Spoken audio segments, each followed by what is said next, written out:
L'azienda agricola Scarpon è nata all'inizio degli anni 90 grazie a mamma e all'influenza di nonno.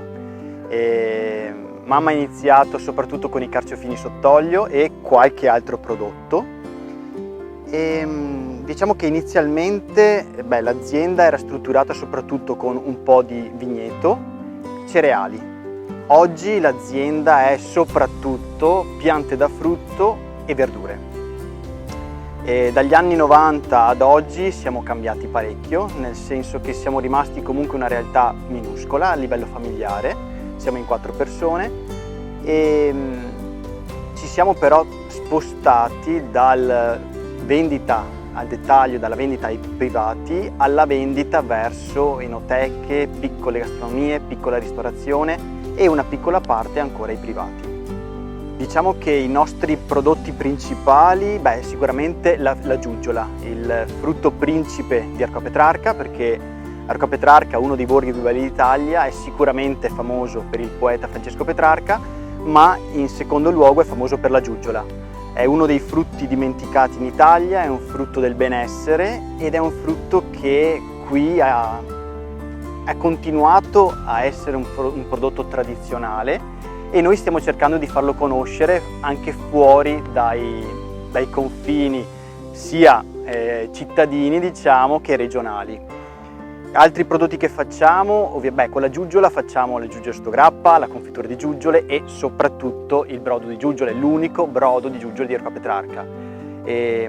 Dopodiché stiamo sviluppando altri prodotti, ad esempio i cioccolatini col brodo di giuggiole e poi una parte di confetture non tradizionali, nel senso che facciamo confetture con le varie tipologie di uva, l'uva glera, l'uva moscato fior d'arancio, l'uva fragola, l'uva cabernet, merlot, facciamo i sugoli d'uva e facciamo circa 30 tipologie di confetture, dal sambuco, il corbezzolo, i figaini, i fichi d'India, zucca, brodo di giuggiole, albicocche e menta, prugne e lavanda, quindi alcune ce le siamo proprio inventati noi, altre le abbiamo lasciate, chiamiamole pure, così come sono.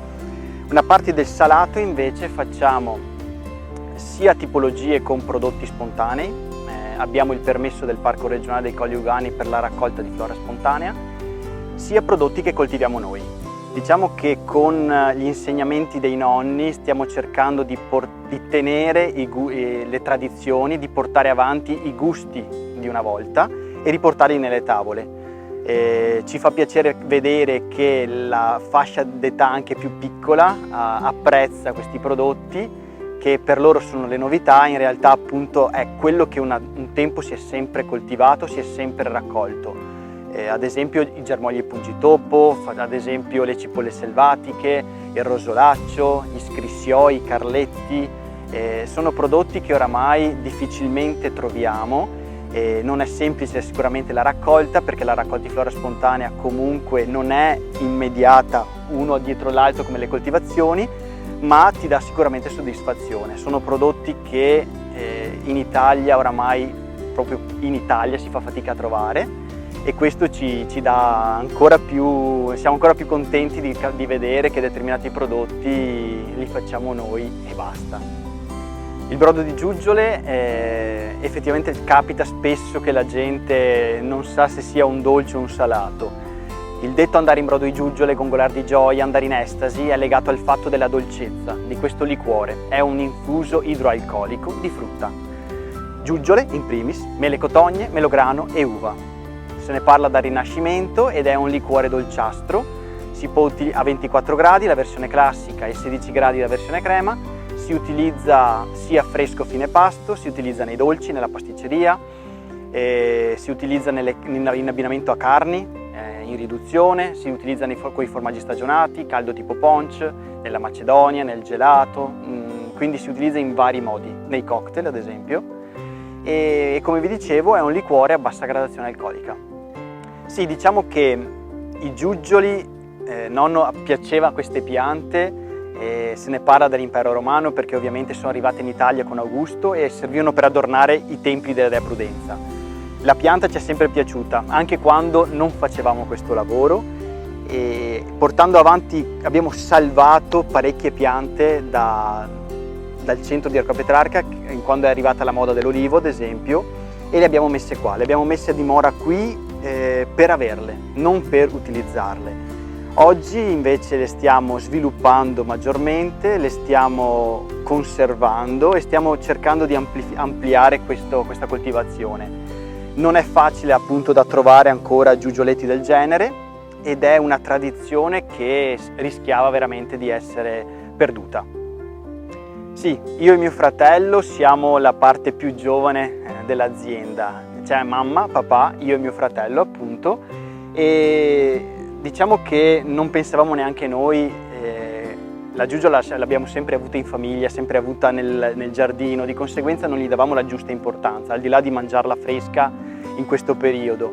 In realtà è un mondo dietro la giuggiola, è un mondo veramente vasto perché la utilizzano da secoli, basti pensare che da oltre 3000 anni fa parte della medicina tradizionale cinese e noi qui in Italia effettivamente abbiamo tanto veramente ancora da capire le particolarità, i prodotti che abbiamo.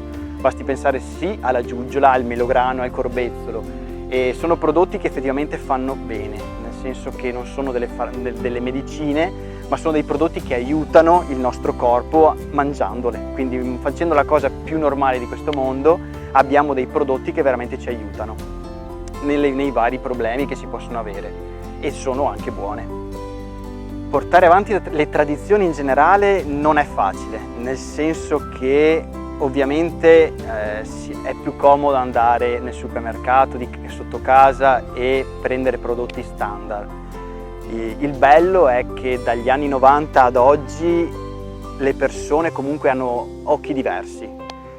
Hanno occhi diversi verso quello che andiamo a mangiare. Sicuramente il supermercato è la parte più veloce, la parte più economica, ma quando possono le persone si portano a casa dei prodotti per il mangiar bene, per il stare in amicizia, per le feste, per degli omaggi. Quindi lo vediamo di anno in anno che queste tradizioni vanno sempre meglio grazie anche alle persone che hanno capito di cosa stiamo parlando.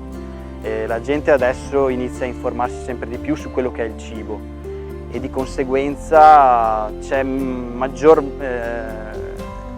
richiesta di prodotti del genere, anche, come vi dicevo prima, anche da fuori dai confini sia cittadini che regionali.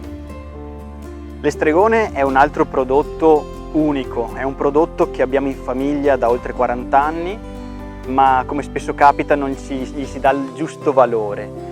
E diciamo che dopo un bel po' di ricerche abbiamo scoperto che è un liquore che arriva dal tempo di Carlo Magno. Infatti estregone significava piccolo drago e serviva per calmare la febbre da morso di serpente. Il piccolo drago, per la forma della testa e della lingua, era appunto considerato il serpente. È un prodotto fatto non filtrato, è un prodotto che lasciamo puro perché è ricco di oli essenziali e soprattutto è un prodotto che è fatto, un liquore fatto con un'unica pianta, un ceppo dell'artemisia.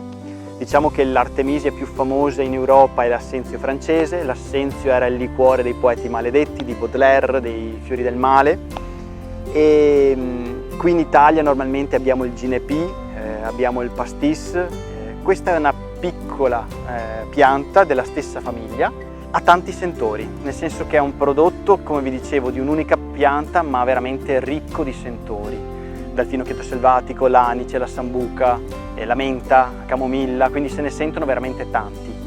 Qui in Italia era stato usato al tempo di Caterina de' Medici, della famiglia de' Medici, come uso medicamentale. Veniva utilizzato sia come anestetizzante della bocca per mandar giù le medicine amare, sia come digestivo, che è il potere principale. C'è un'altra chicca storica che è Jefferson, il terzo presidente degli Stati Uniti d'America, che passando per l'Europa si è innamorato e ha iniziato a produrlo per servire gli amici.